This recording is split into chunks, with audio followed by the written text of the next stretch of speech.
এক ব্যক্তিকে নির্মম অত্যাচার করার অভিযোগ উঠল জলঙ্গি থানার ওসি কৌশিক পাল এবং পিএসআই তাপস শীলের বিরুদ্ধে। জলঙ্গির চুয়াপাড়া এলাকার বাসিন্দা সাবির মণ্ডলের অভিযোগ, এলাকার এক সেলুন মালিকের সঙ্গে তার কিছুটা ঝামেলা হয়েছিল। সেই ঝামেলায় জড়িয়ে পড়ে জলঙ্গি থানার ওসির গাড়ি চালক শামীম মণ্ডল। তারপরেই সাবিরকে থানায় তুলে এনে অত্যাচার করা হয় বলে অভিযোগ। যদিও জলঙ্গি থানার পুলিশের দাবি গোটাটাই একটা চক্রান্ত। অভিযোগ একটা ছোট্ট ঝামেলা সেলুনালের সাথে হয়েছিল। সেখানটায় গিয়ে বড়োবাবু যে ড্রাইভার, সে যে ঝামেলাটা বড় করে দেয়। এবার আমার ঝামেলা কোনো একটা ঝামেলাই নাই। সে ঝামেলাটা হচ্ছে কোনো রকম একটা ঝামেলার সাথে বাস টানা হাঁচড়া। বড়োবাবুকে যেই বড়োবাবু ড্রাইভার বলেছে আপনাকে গালাগালিজ দিয়েছে, এই কারণে বড়োবাবু আমাকে প্রচণ্ড টর্চার করেছে। প্রথমত সবারই সামনে আমাকে ল্যাংটা করেছে।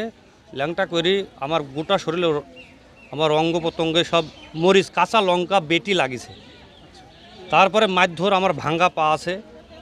ভাঙ্গা পায়ের পরেও আমি বলেছি স্যার এটা ভাঙ্গা, তারপর পাটাকে আমার শার্ট করেছে। প্রচণ্ড যন্ত্রণা, আমি হাসপাতালে 2 দিন ধরে ভর্তি আছি।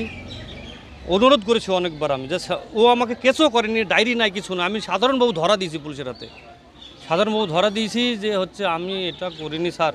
3 জনকে তুলে নিয়ে যেই ওই 3 জন ছিল, আর পুলিশ অফিসার 2 জন কি 3 জন ছিল, ওদের সঙ্গে আমার ছেলে উলঙ্গ করেছে। আমার ছেলেকে উলঙ্গ করে পায়খানার দ্বারে, প্রস্রাবের দ্বারে, তারপর সব শরীরে আমার ছেলেকে লঙ্কা দিয়েছে, মুখে লঙ্কা দিয়েছে, গিল আর মেরেছে।